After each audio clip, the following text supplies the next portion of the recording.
En junio de 1965, en Esalen, California, ese laboratorio cultural donde Oriente y Occidente se miraban a los ojos sin parpadear, Alan Watts ofreció un seminario sobre taoísmo que hoy sigue sonando peligrosamente actual.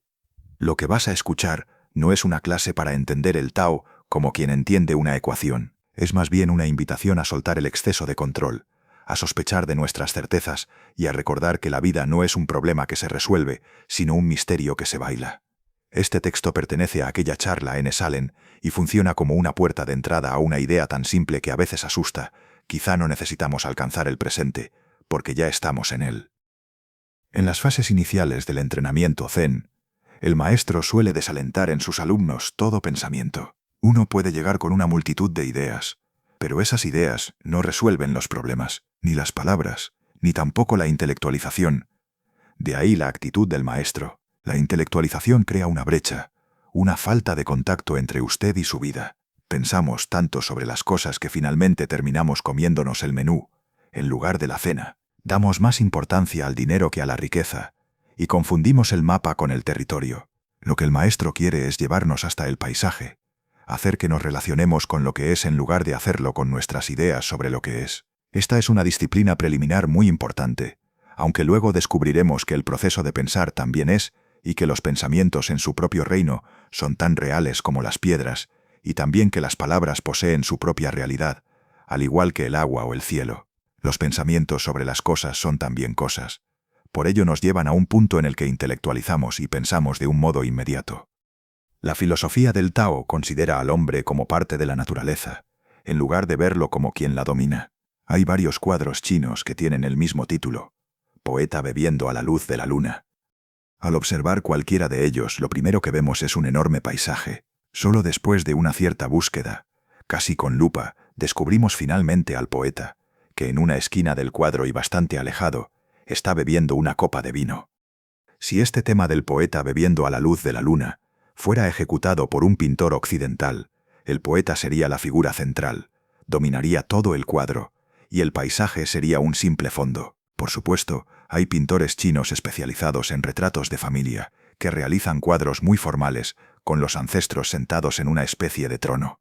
Pero los pintores inspirados en el taoísmo y el zen consideran siempre al hombre como una parte integral de la naturaleza, como todo lo demás, ríos, montañas, árboles, flores y pájaros. Ningún ser sobrenatural ha ordenado allí al hombre que domine la naturaleza.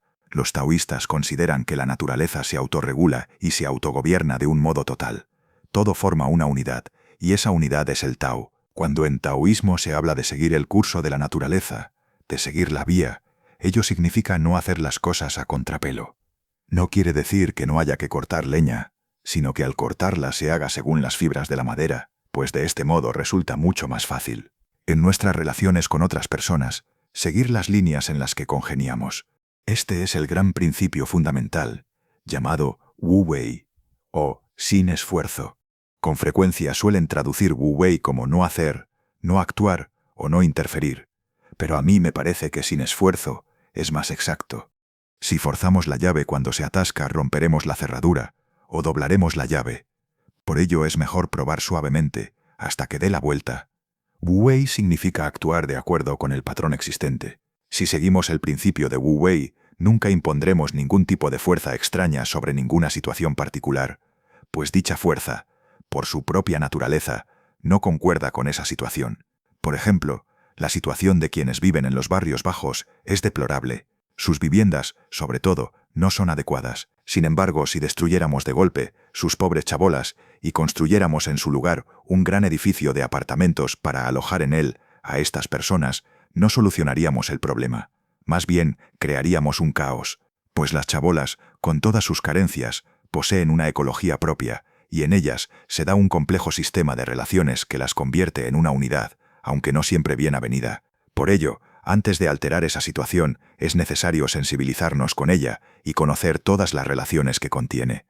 Es muy importante ser consciente de la interdependencia de todas y cada una de las diferentes formas de vida, todas las interrelaciones que se dan en la naturaleza, ya sean estas amigables como entre las abejas y las flores, o conflictivas, como entre los pájaros y los gusanos. En realidad son siempre formas de cooperación. Cuando realmente comprendemos esto y somos capaces de actuar sin forzar, nuestra vida es espontánea, natural, no forzada ni tampoco innecesariamente vergonzosa.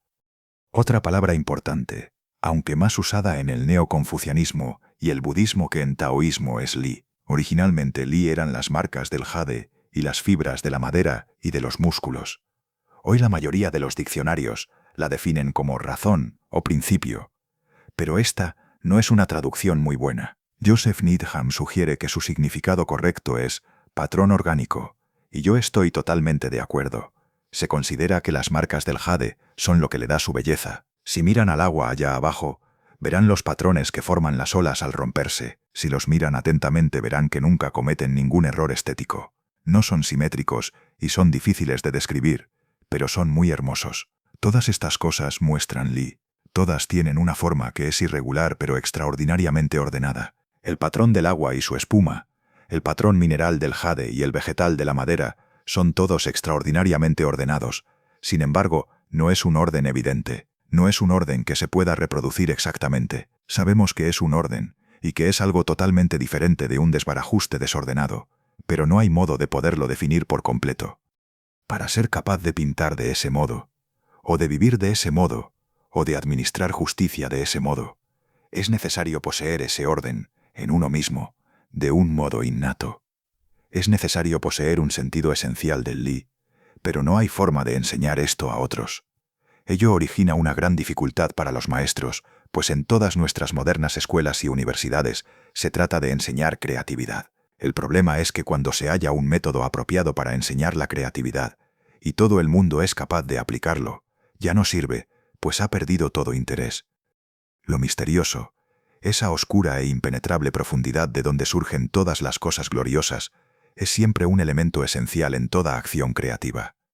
Dice un poema: cuando el pájaro grita, la montaña se vuelve más misteriosa. Imagine que está usted en el valle de una montaña y que todo está en silencio. De pronto, en algún lugar una corneja lanza un chillido. Usted no sabe dónde está el pájaro, pero su grito acentúa el silencio y crea un elemento de misterio. Los mejores maestros son aquellos que enseñan sin forzar nada. Una vez estudié piano, aunque en la actualidad no sea ningún virtuoso, pues nunca practico.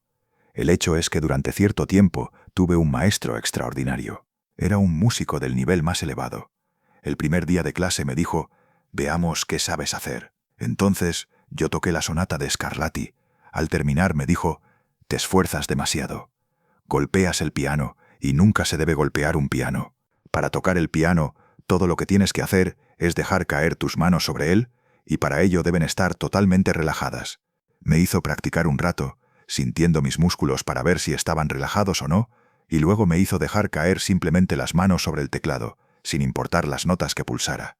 Me hizo ver que la energía de la mano al caer era más que suficiente para pulsar una tecla todo lo fuerte y todo lo suave que uno quisiera. Pero volvamos al tema del pensar sobre el pensar.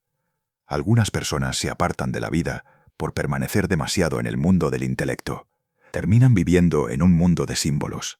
En cierto modo, los intelectuales están aislados de la vida, pendientes solo de sus categorías y sus catálogos. Sin embargo, ese mundo también es real, y el pensar sobre el pensar puede vivirse de un modo tan fresco, tan directo y tan espontáneo como la vida sin pensamiento. Para vivir en el reino del pensar sobre el pensar con una espontaneidad total, debemos de dejar de mirar al símbolo, al pensamiento, a la idea o al mundo como un bloqueo de la vida, como un medio para escapar de la vida. Para poder usar el símbolo de otra forma que un escape, debemos antes que nada saber que no nos podemos escapar. Nadie puede huir de la cárcel de la vida. Liberar la mente de los símbolos es exactamente el mismo proceso que romper la unión entre momentos sucesivos y la ilusión de un ser continuo que viaja de un momento a otro.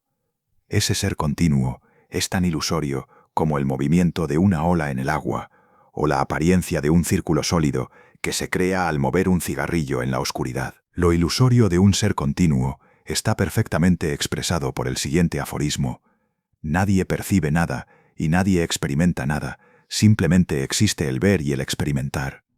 De hecho, introducimos todas estas redundancias a través del lenguaje al hablar de ver visiones, oír sonidos y sentir sentimientos. No sentimos un sentimiento. El propio sentimiento contiene en sí mismo su sentir. Es muy simple. La vista no depende de quien ve ni de lo visto, unidos por algún proceso misterioso. Quien ve y lo visto, quien conoce y lo conocido, son lo que llamamos términos. Términos significa finales, lo que en lenguaje matemático se llaman límites. Si tomamos un bastón, este tiene dos extremos, que son los términos de dicho bastón. Los extremos del bastón no existen como dos puntos separados que por casualidad se encuentran al unirse al bastón. En realidad son dos puntos abstractos, puras imaginaciones de la geometría euclidiana. El bastón es la realidad. Del mismo modo, en el fenómeno que llamamos experiencia, la realidad no es un encuentro del conocedor con lo conocido. La realidad es la experiencia, que podemos decir presenta dos aspectos, dos extremos, el conocedor y lo conocido, aunque esto sea tan solo una figura verbal. En un sentido neurológico, todo lo que vemos es nosotros mismos. Aquello de lo que somos conscientes es un estado de nuestro sistema nervioso, y no existe ningún otro conocimiento. Ello no significa que nuestro sistema nervioso sea la única realidad existente, y que no hay nada aparte de él, pero sí significa que todo conocimiento es un conocimiento de nosotros mismos, y que por ello, de algún modo misterioso, no somos diferentes del mundo exterior que conocemos. Una vez comprendido que lo que experimentamos y lo que somos son una misma cosa, vayamos un paso más allá y veamos que estamos en el mundo exterior que miramos. Al igual que yo estoy en su mundo exterior, ustedes están en el mío, pero yo estoy en el mismo mundo que ustedes. Mi interior no es separable del mundo exterior, es algo que el llamado mundo exterior está haciendo, justo como está haciendo el árbol, el océano y todo lo que existe en el mundo exterior. ¿No es grandioso? Hemos sacado totalmente a la persona de la trampa, a esa que o bien domina al mundo o sufre a causa de él, se ha esfumado, nunca existió, y cuando esto ocurre, podemos jugar en la vida cualquier juego vital que más nos guste, podemos unir el pasado, el presente y el futuro, y podemos representar cualquier papel, pero siempre sabremos que hemos visto la gran mentira social, que acumula o posee experiencias, memorias temporales, visiones, sonidos u otras personas. Estamos siempre construyendo nuestro ser como poseedor de todo eso, pero solo si pensamos que también somos poseídos.